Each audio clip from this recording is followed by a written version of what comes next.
नमस्कार भारत, आज हम आपके लिए दिन भर का टॉप 20 महत्वपूर्ण खबरें लेके आ चुके हैं। उससे पहले आपसे निवेदन है कि वीडियो को अंत तक जरूर देखें और हाँ, चैनल को सब्सक्राइब करके रखिए ताकि आपको हर दिन की बड़ी खबरें सबसे पहले मिल सके। हैदराबाद में सड़क से हटेगी धुआं उड़ाती बस, दौड़ेंगी 2000 नई इलेक्ट्रिक बस।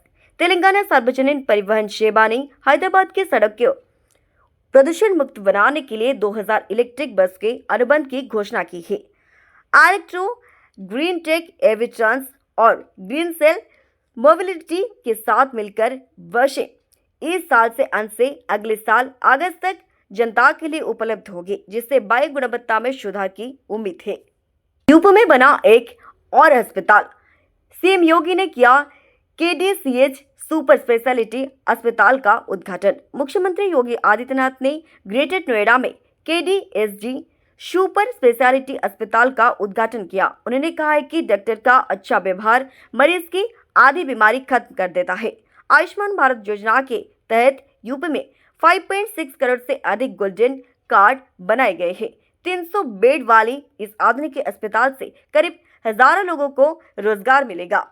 लगातार दूसरे दिन 1100 सस्ता हुआ सोना, चांदी के दाम में आई 600 की गिरावट।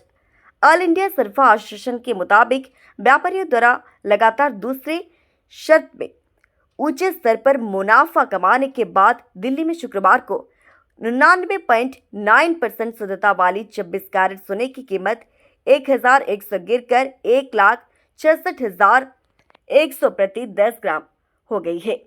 वहीं चांदी की कीमत 600 गिरकर 2,71,700 प्रति किलोग्राम हो गई। भारत ने रूसी तेल खरीदना बंद नहीं किया। रिपोर्ट्स में सरकारी सूत्र के हवाले से कहा गया है कि भारत ने रूसी तेल का आयात 2022 से नहीं रोका है और रूस बीते माह भारत के लिए कच्चे तेल का सबसे बड़ा सप्लायर बन रहा। दरअसल वेल्ट ईस्ट के युद्ध के बीच अमेरिका ने भारतीय रिफाइनरी की रूसी तेल खरीदने के लिए 30 दिन की छूट दी है। मिडिल ईस्ट युद्ध के बीच यूपी में ड्रम लेकर पेट्रोल पंप पहुंच रहे लोग, प्रशासन ने दी चेतावनी। मिडिल ईस्ट युद्ध के बीच लखीमपुर खीरी में कई लोग कैन और ड्रम लेकर पेट्रोल डीजल भरवाने के लिए फ्यूल पंप पहुंच रही है। किसानों ने कहा है कि युद्ध के चलने अगर डीजल खत्म हो गया है तो उनकी फसल बर्बाद हो जाएगी। जिला प्रशासन ने कहा अवैध भंडार या कालाबाजारी करने वालों पर सख्त कार्रवाई की जाएगी। विद्युत सखी योजना से बदली यूपी के गांव की तस्वीर। यूपी के विद्युत सखी योजना से ग्रामीण महिलाओं को बड़ा फायदा मिला है। प्रदेश में 30,000 महिलाएं विद्युत सखी के रूप में जुड़ी है, जिनमें 15,000 सक्रिय रूप से काम कर रही है। इन महिलाओं ने अब तक 3250 करोड़ से अधिक का बिजली बिल कलेक्शन किया है और हजारों महिला आर्थिक रूप से आत्मनिर्भर बनी है। पासपोर्ट में इजरायली वीजा देख यूएई बॉर्डर पर भारतीय पत्रकार को रोका, 26 घंटे पूछताछ। यूएई ओमान सीमा के हत्ता इमिग्रेशन के एक भारतीय पत्रकार को पासपोर्ट में लगे 3 इजरायली वीजा देखकर सुरक्षा अधिकारियों के रोक लिया। इंटेलिजेंस एजेंसियों ने करीब 26 घंटे तक पूछताछ की और 15 घंटे मोबाइल की जांच की। पत्रकार ने बताया कि पीएम की यात्रा कवर करने वाली इजराइल गया था। 2023 ओडीआई वर्ल्ड कप फाइनल से अलग होटल में ठहरेगी टीम इंडिया।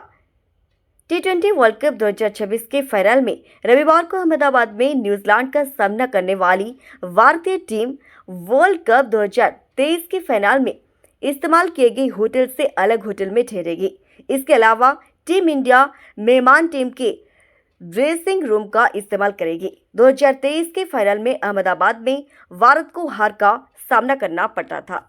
बहुप्रतीक्षित नोएडा एयरपोर्ट को लॉन्च के लिए डीजीसीए से मिली मंजूरी। नागरिक विमान महानिदेशालय ने गौतम बुद्ध नगर यूपी स्थित नोएडा इंटरनेशनल एयरपोर्ट के लिए Yamuna international airport private limited को एरोड्रम लाइसेंस प्रदान किया है। यह एयरपोर्ट यूपी सरकार और भारत सरकार के साथ पीपीपी मॉडल पर यूरेखिक एयरपोर्ट इंटरनेशनल की सहायक कंपनी YIAPL ने विकसित किया है। अमिताभ बच्चन ने अयोध्या में फिर खरीदी जमीन, इस बार 35 करोड़ का किया निवेश।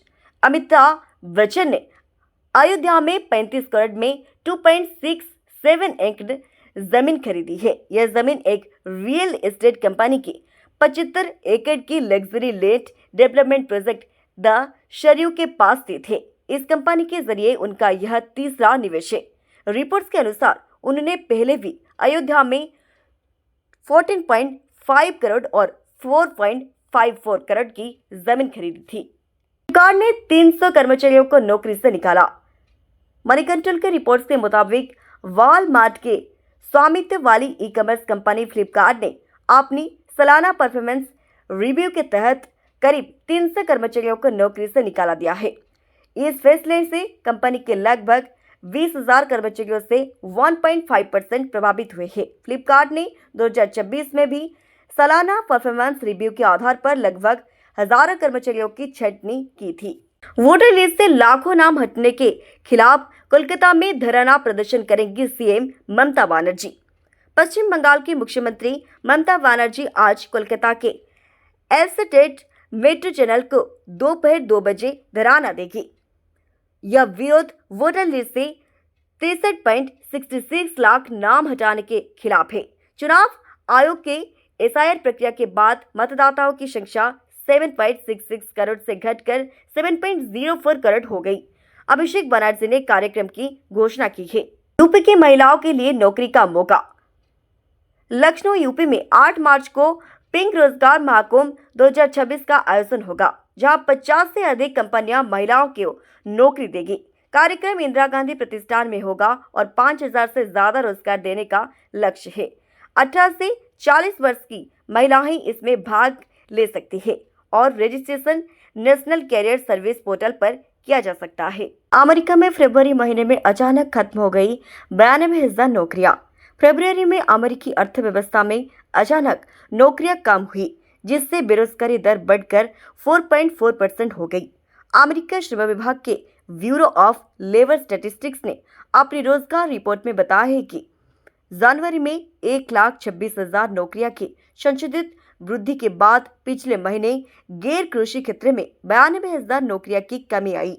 अमेरिका में फरवरी में स्वास्थ्य कर्मियों की हड़ताल हुई थी। थोड़ी और भारत जैसी बने।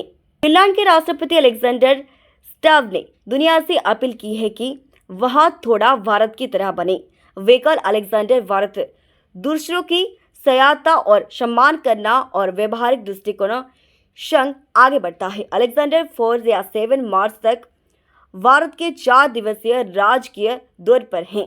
उन्होंने प्रधानमंत्री नरेंद्र मोदी संग जॉइंट प्रेस ब्रीफिंग में यह बात कही। मिडिल ईस्ट युद्ध के बीच भारत ने एलपीजी उत्पादन बढ़ाने के लिए किया आपातकालीन शक्तियों का प्रयोग। मिडिल ईस्ट जारी युद्ध के बीच भारत सरकार ने एलपीजी उत्पादन बढ़ाने के लिए आपात शक्तियों का इस्तेमाल किया है। रॉयटर्स के मुताबिक सरकार ने प्रोपेन ब्यूटेन का उपयोग कर एलपीजी बनाने के निर्देश दिए हैं। आदेश के अनुसार यह गैस केवल घरेलू उपयोग के लिए 3 सरकारी तेल विपणन कंपनियों को आपूर्ति और विपणन के लिए उपलब्ध कराई जाएगी। T20 विश्व कप 2026 के फाइनल मुकाबला के लिए अंपायर्स और मैच रेफरी के नामों की हुई घोषणा। आईसीसी ने भारत न्यूजीलैंड के बीच रविवार को होने वाली T20 विश्व कप 2026 के फाइनल मुकाबले के लिए मैच ऑफिशियल की घोषणा कर दी है। इंग्लैंड के रिचर्ड एलिसवर्थ और elves works on field umpire होंगे, जबकि दक्षिण अफ्रीका की अलाउद्दीन पोलिकर टीवी अंपायर होगी। जिम्बाब्वे की एंडी फाइक्राफ्ट मैच रेफरी होंगे, जबकि दक्षिण अफ्रीका की एड्रियन हाल्स्टैग फोर्थ अंपायर होंगे। रश्मिका मंदाना और विजय देवरकोंडा ने अपनी रियल शादी और गहना पर कितने करोड़ रुपए खर्च किए? रिपोर्ट्स के अनुसार अभिनेत्री रश्मिका मंदाना व अभिनेता विजय देवरकोंडा ने अपनी रियल शादी पर करीब 12 से 20 करोड़ खर्च किए, जिसमें venue booking, decor, outfit, jewellery, sherwanis, हाफिज सेटल्स और रिसेप्शन शामिल है। वेकाल रिपोर्ट्स शादी में रश्मिका ने 2 किलोग्राम और विजय ने 1 किलोग्राम सोने से बने आभूषण पहने थे। दोनों ने 26 फरवरी को उदयपुर में शादी की थी। सीबीएसई कंपार्टमेंट परीक्षा देने के लिए बोर्ड के छात्रों को मिलेगी 3 मौके। जाने नियम। सीबीएसई बोर्ड के 10वीं और 12वीं के छात्र का अगर किसी एक या दो विषय में कंपार्टमेंट लगता है तो उसे पास करने के लिए 3 मौके दिए जाएंगे। इसे पास करने के लिए जुलाई, अगस्त, मार्च, अप्रैल और जुलाई अगस्त में मौके मिलेगी। 3 बार में कंपार्टमेंट नहीं पास करने वालों को दोबारा मेन बोर्ड में सभी विषयों की परीक्षा देनी होगी। सहमति से संबंध बनाते हैं फिर भी लड़कों का भुगताना पड़ता है पोस्को का खामियाजा। मद्रास हाईकोर्ट ने पोस्को एक्ट के मामले में एक युवक को बरी करते हुए कहा, किशोर के बीच सहमति से बने संबंध को मामला में लड़की को परिणाम भुगताने पड़ते हैं। कोर्ट ने आगे कहा, माता पिता के दबाव में लड़की की शादी किसी और से कर दी जाती है, जिसके बाद लड़के के खिलाफ पोस्को के तहत कार्रवाई होती है। गुरुवार की बढ़त को बाजार ने गंवाया। 900 अंक की बढ़त के मुकाबले 1100 अंक टूटकर बंद हुआ सेंसेक्स। गुरुवार की तेजी के बाद शेयर बाजार में शुक्रवार को भारी गिरावट दर्ज की गई। कल की 900 अंक की बढ़त के मुकाबले आज सेंसेक्स 1097 अंक टूटकर 38,918 पर, जबकि निफ्टी 296 अंक टूटकर 26,469 पर बंद हुआ। आईटी और एफएमसीजी इंडेक्स को छोड़कर निफ्टी से कई इंडेक्स लाल निशान पर बंद हुए। सेंसेक्स की 23 कंपनियां गिरावट के साथ बंद हुई। सरकार ने बिजली की दर में कटौती का किया ऐलान। पंजाब सरकार ने सभी उपभोक्ता के लिए बिजली की दरों में 50 पैसे प्रति यूनिट से लेकर 1.50 प्रति यूनिट की कटौती की है। यह घोषणा पंजाब विधानसभा के बजट सत्र के पहले दिन की गई है, जिससे घरेलू उपभोक्ताओं के लिए प्रति यूनिट 1.5 और व्यावसायिक दुकानों के लिए 79 पैसे प्रति यूनिट तक घटाई गई है। यूएई ने फंसे हुए ट्रैवलर्स के लिए माफ किया वीजा। यूएई ने मिडिल ईस्ट युद्ध के चलते कई देशों में एयर स्पेस बंद होने और उड़ानें निलंबित होने के चलते अपने देश जाने में असमर्थ यात्रियों के लिए वीजा ओवररेस्ट फाइन माफ कर दिया है। यह छूट टूरिस्ट विजिट वीजा वाले लोग, एग्जिट परमिट वाले लोग और रेजिडेंस परमिट रद्द करने वाले लोगों के लिए मान्य होगी। भारतीय दूतावास ने बताया कि मिडिल ईस्ट युद्ध के बीच यूएई से करीब 7,000 भारतीय स्वदेश लौटे हैं। दूतावास ने कहा, अगले 48 घंटे में अबू धाबी, दुबई, रस अल खमाहा, शारजाह और फ्यूजेराह हवाई अड्डों से और फ्लाइट्स बनने के लिए ये सब योजना की है। दूतावास के मुताबिक वहां फ्रेंच फंसे हुए भारतीय इन उड़ानों के लिए सीधे एयरलाइन से रीबुकिंग और नए बुकिंग कर सकते हैं। तो चलिए अब शुरू करते हैं आज की पूरी खबरें। तो दोस्तों, आज की बड़ी खबरों का यही था सारांश। हर दिन के लेटेस्ट अपडेट्स पाने के लिए चैनल को सब्सक्राइब करें और बेल आइकन को ऑल पर सेट करें। फिर मुलाकात होगी नई खबरों के साथ। नमस्कार।